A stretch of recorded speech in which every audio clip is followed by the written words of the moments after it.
अस्सलाम वालेकुम नाज़रीन, महरान टीवी न्यूज़ में अमाके भलीकार माया फराशा सबका पेरा एक नज़र हेडलाइन ते।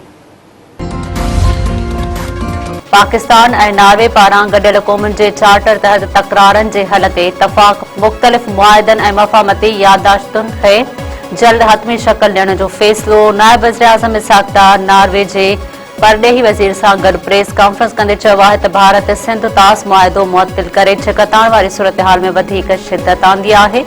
भारत पाणी खे हथियार तौरु इस्तेमालु करणु चाहे थो। इंडिया सिंध तास मुआहिदे तहत पंहिंजूं ज़िम्मेवारियूं पूरियूं करे पाकिस्तान ऐं नार्वे मुख़्तलिफ़ शोबनि में ताउन वधाइण ते इतफ़ाक़ कयो आहे। ईरान हुर्मुज़ वारे लंघ ते अमरीकी कंट्रोल जी दावा खे रद्द करे छॾियो। ईरानी परॾेही वज़ीर अब्बास अराग़ची चयो आहे त ईरान ख़िलाफ़ जंग अमरीकी इंटेलिजेंस जे नाकामियुनि जो मिसाल आहे।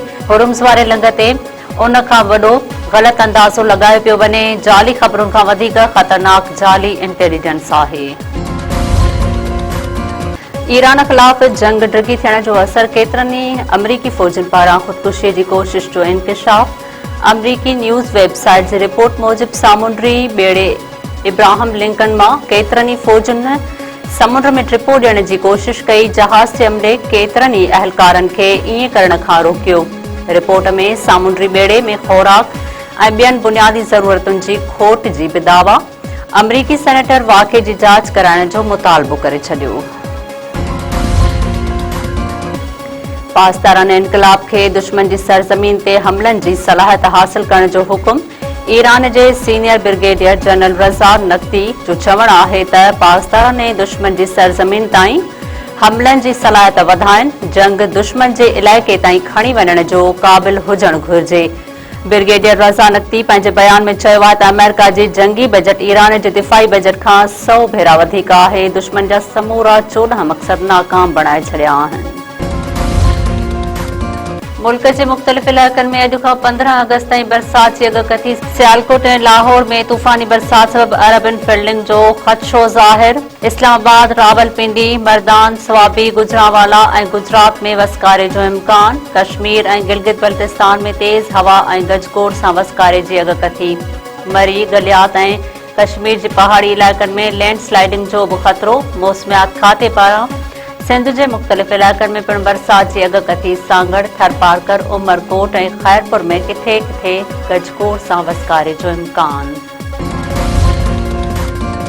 गुड्स ट्रांसपोर्टरनि जी हड़ताल 6 ॾींहं में दाख़िल थी वई। गुड्स ट्रांसपोर्टर अॻवाननि जूं हुकूमती इख़्तियारनि सां ॻाल्हियूं नाकाम। भाॼियुनि ऐं फ्रूटनि जी सप्लाई मुतासिर। क़ीमतूं बि वधी वयूं। वापारियुनि पारां वधीक भाड़ा वठण जूं दाहूं। फंक्शनल लीग खे 16 अगस्त ते कराची में जलसे जी इजाज़त न मिली। फंक्शनल लीग कराची डिवीज़न जो हंगामी इजलास तलब। फे लीग अॻवान सरदार रहीम चयो आहे त जलसे खां रोकण मज़म्मत जोॻो अमल आहे। इजलास में ईंदड़ हिकमत अमली जोड़ी वेंदी। कराची जे नौजवान वापारी मीर रज़ा जे क़त्ल केस में NCCIA खां सोशल मीडिया अकाउंट्स जा तफ़सील तलब। जांच टीम डिजिटल अकाउंट्स जा तफ़सील बि घुरी वरिता। मीर रज़ा जे स्मार्ट वॉच फाज़न लाइ साइबर क्राइम एजेंसीअ खे उमाणी वई। वकील जिब्रान नासिर पारां स्मार्ट वॉच जी फाज़न लाहौर लैब मां कराइण जो मुतालबो। जिब्रान नासिर जो चवणु आहे त स्मार्ट वॉच जांच कमेटी सरबराह वटि हुजण सां टेम्परिंग जो ख़दशो आहे। दोदापुर वेझो मुख़्तलिफ़ शाख़ुनि खे घारा। 1 एकड़ सारियालो फसल पाणीअ हेठि। बेगारी केनाल खे ॻोठ मौला बख़्श जमाली वटि 30 फुट घारो पइजी वियो।